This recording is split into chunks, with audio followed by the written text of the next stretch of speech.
Let me tell you a story as old as time, the story of Adam and Eve. It starts with a God who wanted more. God had just created the heavens and the earth. He had the angels by his side, but they had no will of their own, and so the autonomy to love or reject him was never theirs. All but for one, the once called bringer of light, Lucifer, morning star.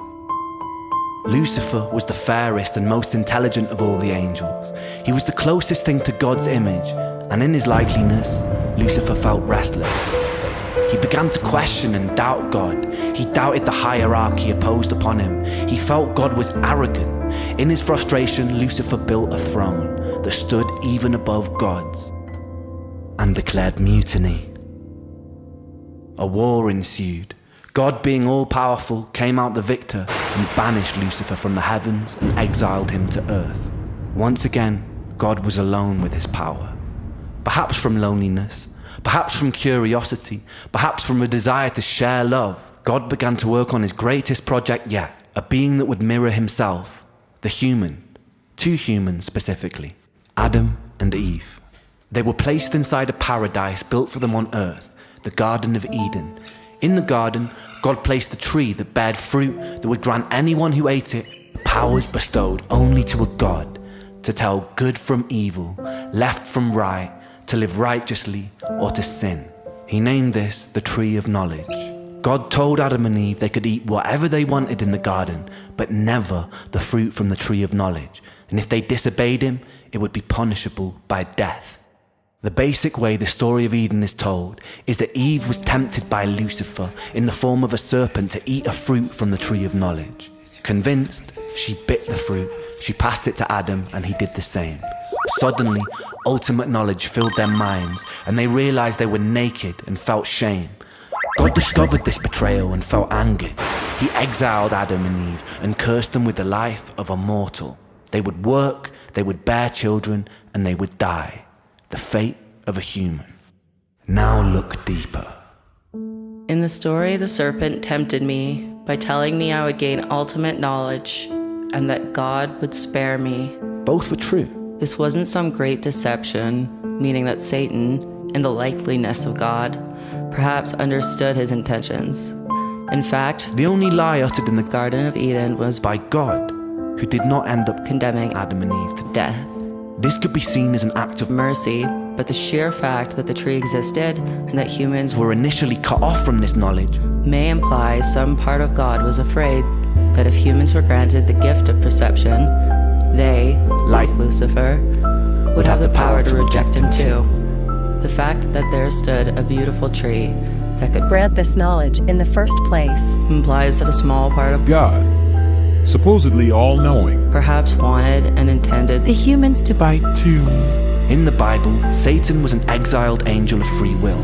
Humans are exiled descendants of Adam and Eve, also with free will. Not only have we shared a similar fate to the devil, we were also both constructed in the image of our Creator. Constructed in the image of our Creator, meaning our behaviors, in some shape or form, imperfectly echo his. We could assume that this kind of God has his doubts, but as the most powerful being in the universe, he has no one above him to turn to with questions, and no one to doubt but himself, an incredibly lonely and isolating existence. We must only assume that the common thread between God, Lucifer, and us is the desire for more, an eternal curiosity, a desire perhaps birthed from a seed of loneliness. If not, why would we exist in the first place? The constantly looping bittersweet irony is whether gifted by some omnipotent God or simply a byproduct of billions of years of evolution, here we stand in 2023 as creatures with free will, the only creatures that understand and define good from bad, creatures with the potential of a God. And what do we do with that free will, my friends? We willingly walk to the edge of a cliff. In the name of progress, we jump off the precipice. The empires we build ravage the earth. The natural order of things are necessary to survive. Any systems which do not honor homeostasis eventually perish. Our free will overrides our own biological instinct.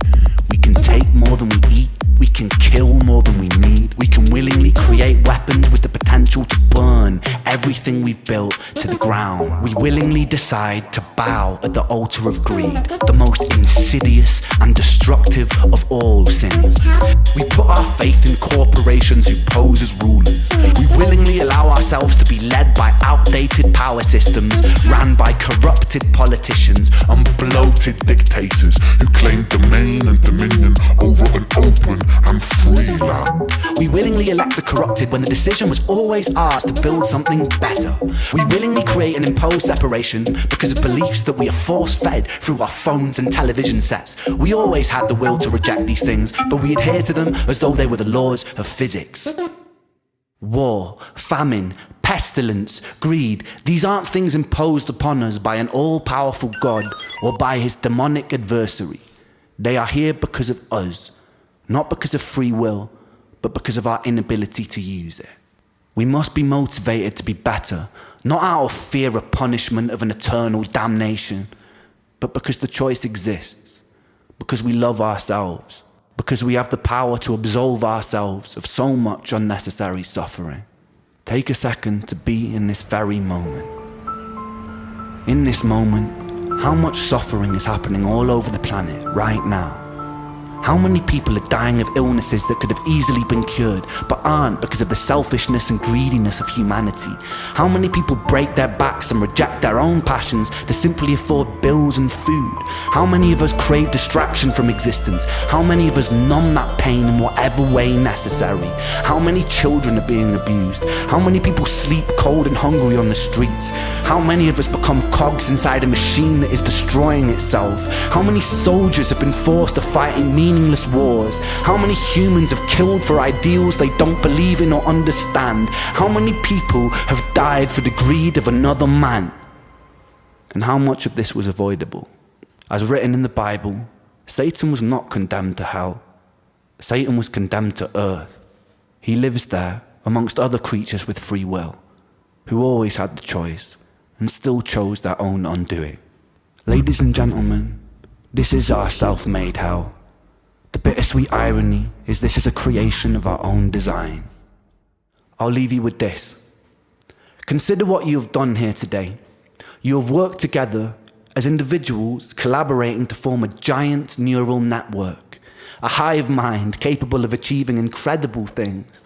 We have lent on each other's strengths to solve puzzles and decipher riddles, and we've done so to win money. Imagine applying that same spirit and determination to creating the closest thing we have to paradise here on earth. By using the power of collaboration, we can work together to even the playing field for everybody.